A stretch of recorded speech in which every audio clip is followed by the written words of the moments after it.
할렐루야. 이 매일 기도에 나오신 모든 분들을 주님의 이름으로 환영하고 축복합니다.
하나님께서 오늘 우리에게 주신 말씀 신명기 7장 1절부터 12절까지의 말씀입니다.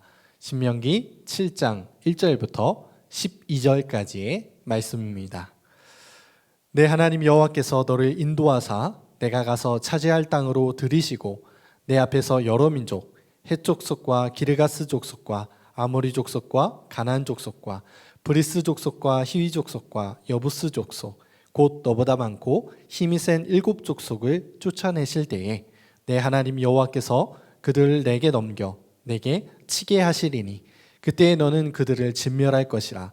그들과 어떤 언약도 하지 말 것이요 그들을 불쌍히 여기지도 말 것이며 또 그들과 혼인하지도 말지니 내 딸을 그들의 아들에게 주지 말 것이요 그들의 딸도 내 며느리로 삼지 말 것은 그가 내 아들을 유혹하여 그가 여호와를 떠나고 다른 신들을 섬기게 하므로 여호와께서 너희에게 진노하사 갑자기 너희를 멸하실 것임이니라. 오직 너희가 그들에게 행할 것은 이러하니 그들의 제단을 헐며 주상을 깨뜨리며 아세라 목상을 찍으며 조각한 우상들을 불사를 것이니라.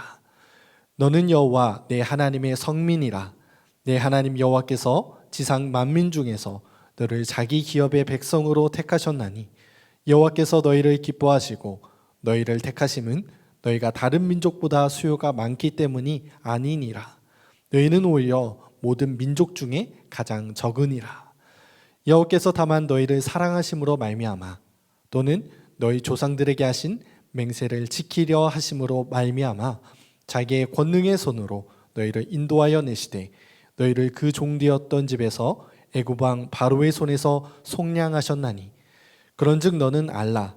오직 내 하나님 여호와는 하나님이시요 신실하신 하나님이시라. 그를 사랑하고 그의 계명을 지키는 자에게는 천대까지 그의 언약을 이행하시며 인애를 베푸시되 그를 미워하는 자에게는 당장에 보응하여 멸하시나니 여호와는 자기를 미워하는 자에게 지체하지 아니하시고 당장에 그에게 보응하시느니라. 그런즉 너는 오늘 내가 내게 명하는 명령과 규례와 법도를 지켜 행할지니라. 너희가 이 모든 법도를 듣고 지켜 행하면 내 하나님 여호와께서 내 조상들에게 맹세하신 언약을 지켜 내게 인애를 베풀 것이라. 아멘. 저는 시니어 동산과 시니어 대학을 섬기고 있는 이창희 목사입니다. 각자의 예배 초석 가운데 하나님의 은혜가 가득 넘치는 시간, 또한 우리가 주님께로 결단하며 나아가는 시간 되길 간절히 소망합니다. 이제 이스라엘 백성들은 그토록 기다리던 이 가나안 땅 앞에 서게 됩니다. 얼마나 떨리고 가슴 벅찬 순간일까요? 이제 저 땅만 차지하고 나면 이제 행복하게 살 수 있겠지. 이제 떠도는 인생들을 마감하고 이제 한 곳에 거주하면서 이 평안하게 살 수 있겠지라고 생각하였습니다. 더군다나 이제 가나안 땅의 족속들을 멸하여 그들이 갖고 있던 것을 취하며 부하게 살아야겠다고 그렇게 생각하지 않았을까요? 그런데 하나님께서 이러한 생각들을 막으셨습니다. 하나님께서는 이스라엘 백성들이 가나안 땅을 차지하기 전 이것들을 누려라 라고 말씀하시지 않으시고 나의 명령을 지키라 이렇게 말씀하셨습니다. 그것은 가나안 땅에 살고 있던 7 족속을 불쌍히 여기지 말고 어떠한 약속도 하지 말고 다 진멸하라는 것입니다. 무엇보다도 혼인하지 말라 말씀하십니다.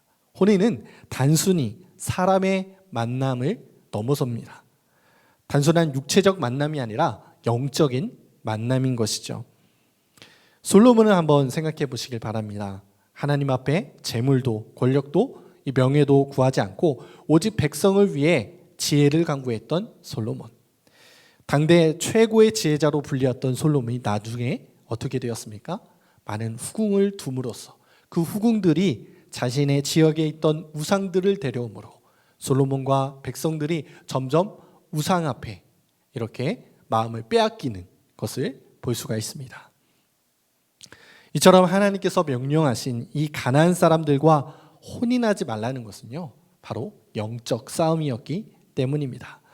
가나안의 딸과 결혼하게 되면 여호와 하나님으로부터 자연스럽게 멀어지게 되고 우상들을 섬기며 살아가게 되는 것이죠. 이는 하나님께서 가장 싫어하시는 행동이며 이는 심판으로 이어졌습니다. 하나님께서는 분명 사울에게 말씀하셨어요. 아말렉을 쳐서 그들의 소유를 남기지 말고 완전히 진멸하라고 명령하셨습니다. 그러나 사울은 어떻게 했습니까? 그 명령을 지키지 않았습니다. 아말렉 왕인 아각을 죽이지 않고 생포하였고 또한 그가 쓸만한 것은 자기가 취하는 죄를 범하게 되었죠. 처음 왕이 될 때만 해도 겸손함과 이 효심이 가득했던 사울 왕이었습니다. 하지만 그는 하나님의 명령을 어기고 영적 싸움에서 패하여 하나님께 버림을 받게 된 것이죠. 이 진멸하라는 것은 뿌리채 다 뽑으라는 이야기입니다. 마당에 풀이 났다고 한번 생각해 보세요. 풀에 줄기만 자른다고 죽을까요? 아닙니다. 그 뿌리를 다 뽑아야 더 이상 자라지 않는 것이죠. 하나님께서는 그 우상숭배의 역사가 일어나지 않도록 미연에 방지하시고자 이스라엘 백성들에게 다 진멸하라, 뿌리채 뽑으라, 혼인하지 말라고 이야기하시는 것입니다. 우리 하나님께서 주신 명령에 대해 우리는 이렇게 생각할지 몰라요. 하나님의 말씀을 지키기 너무나도 어렵습니다. 저에게 너무 가혹하신 거 아닌가요? 그냥 제가 할 수 있도록 스스로 할 수 있도록 내버려 두세요. 우리는 마치 이렇게 사춘기의 아이처럼 하나님 앞에 불평불만 할지도 모릅니다. 하지만 시간이 지나고 나면 그 당시에는 너무 버겁게 느껴지지만 나중에는 우리가 깨닫게 됩니다. 그 명령이 나를 살리는 길이라는 것을 깨닫게 되는 것이죠. 하나님께서는 이 말씀을 통해 우리에게 미리 알려주십니다. 그러나 우리는 하나님의 그 기쁘신 뜻을 헤아리지 못하고 지금 주어지는 상황에만 집중할 때가 있어요. 지금 현재 모습만 보이니 그 이면에 주어질 열매들을 바라보지 못하는 것이죠. 우리는 하나님을 신뢰하며 나아가야 합니다. 그리고 그 뒤에 주어질 열매들을 기대하며 나아가야 합니다.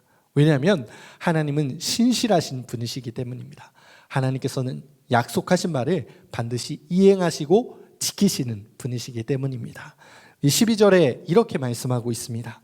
너희가 이 모든 법도를 듣고 지켜 행하면 내 하나님 여호와께서 내 조상들에게 맹세하신 언약을 지켜 내게 인애를 베풀 것이라. 아멘. 이 법도를 지켜 행하면 어떻게 해주신다고 말씀하십니까? 언약을 지켜 인애를 베풀어 주신다 말씀하십니다. 이것은요, 우리가 지키면 행하신다는 이러한 조건을 넘어서 우리가 넘어지고 쓰러지더라도 우리를 다시 일으켜 세우셔서 그 말씀을 지키며 살아가도록 우리 사랑으로 인도하여 주신다는 그러한 말씀입니다. 하나님의 명령은요, 영적 싸움입니다. 우리가 스스로 할 수 있는 것이 아무것도 없어요. 그래서 하나님께서는 이 명령들을 지켜나가도록 우리에게 조력자를 붙여주셨습니다. 로마서 8장 26절 말씀에 이와 같이 성령도 우리의 연약함을 도우시나니 우리는 마땅히 기도할 바를 알지 못하나 오직 성령이 말할 수 없는 탄식으로 우리를 위하여 친히 간구하시느니라. 아멘. 우리의 연약함을 잘 아시는 성령님께서 말할 수 없는 탄식으로 우리를 위해 기도하며 우리가 승리할 수 있도록 돕고 계시는 것입니다. 이 말씀을 지켜가기 위하여 기억해야 할 또 한 가지가 있습니다. 그것은 바로 하나님께서 우리를 성민으로 부르셨다는 것입니다. 이 성민이라는 단어의 원어를 찾아보면 구별된 자, 거룩한 자라는 의미가 있습니다. 하나님께서 다른 민족과 구별하여 이스라엘 민족을 사랑하신 것은 특별한 사랑이었습니다. 신약 시대에 와서 이 성민은 예수 그리스도 안에서 구원받은 백성을 말합니다. 우리는 이를 성도라고 부르죠. 다시 말해 예수 그리스도로 말미암아 구원받은 자를 성민, 성도라고 부르는 것입니다. 6절에 이렇게 말하고 있습니다. 너는 여호와 내 하나님의 성민이라. 내 하나님 여호와께서 지상 만민 중에서 너를 자기 기업의 백성으로 택하셨나니. 아멘. 이스라엘 백성을 성민으로 삼으셨던 것처럼 지금을 살아가는 우리를 성도, 성민으로 삼으셨습니다. 우리가 탁월하기 때문에 잘났기 때문에 삼으신 것이 아니라 보잘것 없음에도 불구하고 하나님께서 일방적으로 선택하신 것입니다. 그리고 이 땅에 주님의 자녀로 살아가도록 특별한 권능을 주셨어요. 광야 가운데 택하신 그 백성들을 구름 기둥과 불 기둥으로 인도하신 것처럼 성령님을 통하여 우리를 돕고 계신 것입니다. 다만 우리에게 필요한 것은 하나님의 말씀에 순종하는 것뿐이에요. 그리하여 구별된 자로서 이 땅에 살아가는 것입니다. 히브리서 10장 22절 말씀에 우리가 마음의 뿌림을 받아 악한 양심으로부터 벗어나고 몸은 맑은 물로 씻음을 받았으니 참 마음과 온전한 믿음으로 하나님께 나아가자. 아멘. 이 말씀이 우리의 고백과 신앙이 되길 간절히 소망합니다. 하나님께서 싫어하시는 그 죄를 다 진멸하고 뿌리 꽂고 선택받은 자들로서 세상과 구별되어 성민과 성도로서 살아가는 우리가 되길 간절히 소망합니다. 우리 함께 기도하겠습니다. 하나님 감사합니다. 오늘 말씀을 통하여 우리에게 깨닫게 하시니 감사드립니다. 때로 나의 유익을 위하여 하나님의 명령을 거역할 때가 많았음을 이 시간 회개하며 나아갑니다. 하나님께서는 우리가 죄악된 길로 빠지지 않게 하시기 위하여 말씀하여 주십니다. 영적 승리를 위하여 다 진멸하라는 하나님의 말씀에 청종하며 나아가게 하여 주시옵소서. 말할 수 없는 탄식으로 우리를 위하여 간구하시는 성령님을 의지하여 주님의 말씀을 지키며 승리하도록 하여 주시옵소서. 하나님께서 특별히 선택하신 성민임을, 성도임을 기억하며 이 세상과 구별된 자들로서 살아갈 수 있도록 우리를 붙잡아 주옵소서. 그리하여 약속하신 바를 이루시는 하나님을 경험케 하여 주옵소서. 지금도 살아계셔서 역사하여 주시는 주 예수 그리스도의 이름으로 간절히 기도하옵나이다. 아멘.